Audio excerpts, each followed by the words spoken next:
Regresamos con argumentos. Gracias, amigos, por estar en sintonía de este espacio a través de la señal de Globovisión. Señor Santolo, seguimos conversando.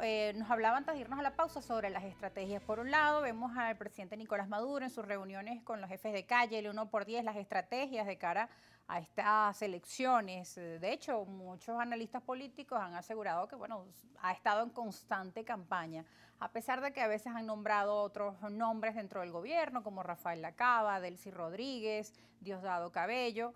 Pues todos han dicho en líneas generales que evidentemente el candidato es Nicolás Maduro, no hay tiempos para cambios, ¿no?, en este sentido. Mientras que por el lado de la oposición tenemos a María Corina Machado con la inhabilitación y entendemos que esta inhabilitación no va a cambiar, pero aún así este sector continúa trabajando en pro de esa candidatura, en lugar quizá de estar pensando en cuál va a ser la estrategia para ir a esas elecciones con un plan B. O a lo mejor se tienen ese plan y no lo sabemos, pero también he visto que quienes en redes sociales, como Garrido, por ejemplo, el gobernador de Barinas, decía, bueno, es momento de pensar en otra figura, también son señalados y acusados por otros miembros de la oposición, diciendo que están favoreciendo al gobierno, que hay que mantenerse en la candidatura de María Corina Machado. Entonces, ¿hasta qué punto se trata de poner los pies sobre la tierra o qué es lo que está pasando, ¿no?, también dentro del campo opositor? Mira, la política son realidades. La fantasía, los sueños, los deseos se los dejamos a la religión. ¿Cuál es la realidad en este momento? Objetivamente, María Corina no va a competir en el proceso electoral. Eso es una realidad. El gobierno ya resolvió ese problema. Y el candidato del gobierno es Nicolás Maduro. Eso está allí. No, yo no veo otro escenario. ¿Qué queda entonces? Bueno, del sector de la oposición, bueno, ese sector seguirá enfrascado en eso.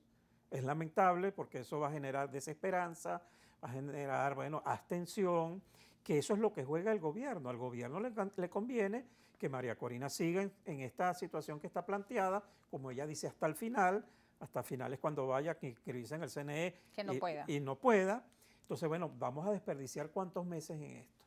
Entonces, el otro sector de la oposición, donde nos incluimos nosotros, Avanzada Progresista, estamos buscando la posibilidad de crear un gran acuerdo de centro, el centro político del país, para presentarle una opción a los venezolanos, una opción que nos incluya a todos, ¿Y cómo sin hacer para que exclusión. esa opción además tenga el favor de los ciudadanos? Porque también cuando uno lee las redes sociales, también los ciudadanos tienen esperanza en esa candidatura. Bueno, no en líneas generales, pero hay 2 millones de votos que obtuvo Claro, María Corina en lo que pasa es una que eso primaria. va a pasar como pasó con Guaidó. Eso tuvo su tope, su momento, y después empieza a decaer. Y ahorita me he estado dando cuenta que está la candidatura de María Corina, comienza a darse cuenta que no hay posibilidades de que ella sea candidata. Y eso entonces empieza a alejar a la gente. Entonces, ¿qué es lo que nosotros planteamos? Bueno, yo escuché, ejemplo, a Bertucci, que se lanzó de candidato presidencial, pero él dijo que si había un gran acuerdo no tenía problema en declinar su candidatura. Igual lo hizo Brito, compañero Brito, sí, de Venezuela. Sí, tiene un nuevo proyecto, sí. Entonces, bueno, hay que buscar, sentarse en una mesa, discutir. Yo siempre pongo el ejemplo de cuando en el 2006 Teodoro Pekov, Manuel Rosales, Julio Borges empezaron la campaña.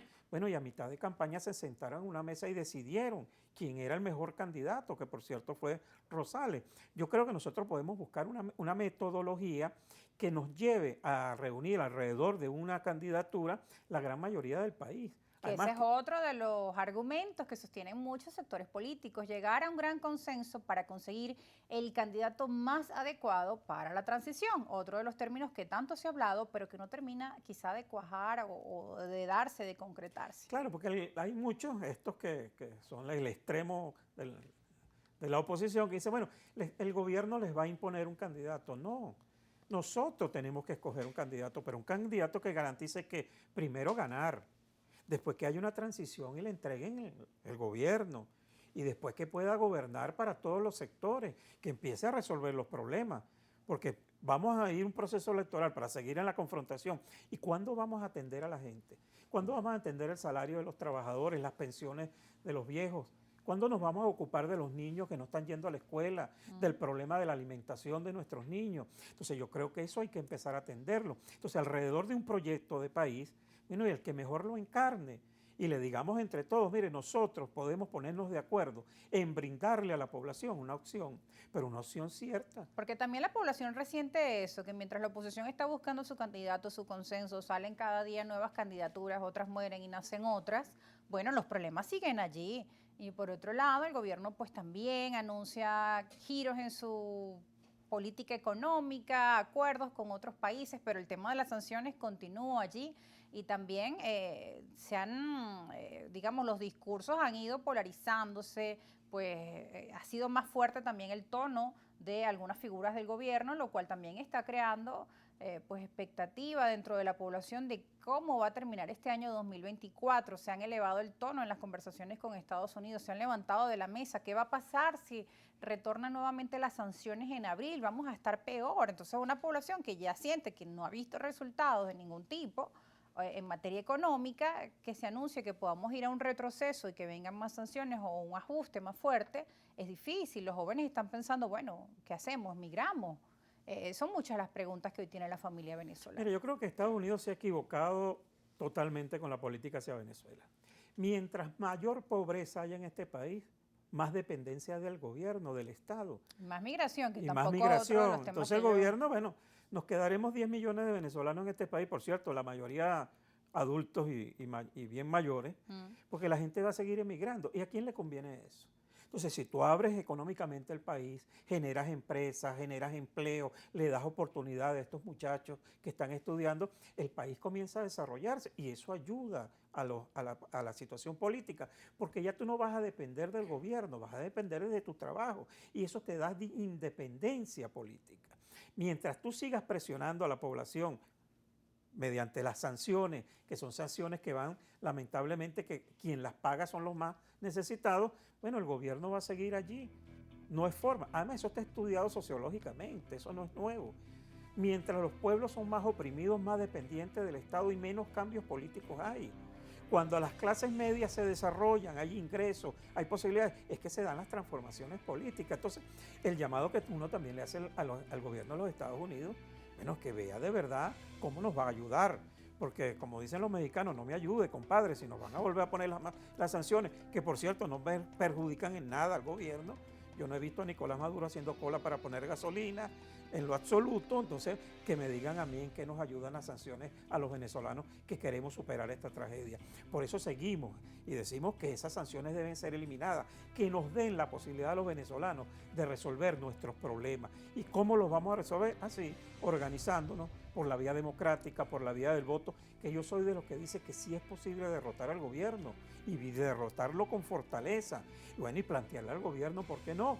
Vamos a llegar a un acuerdo de transición, ¿por qué no un gobierno compartido?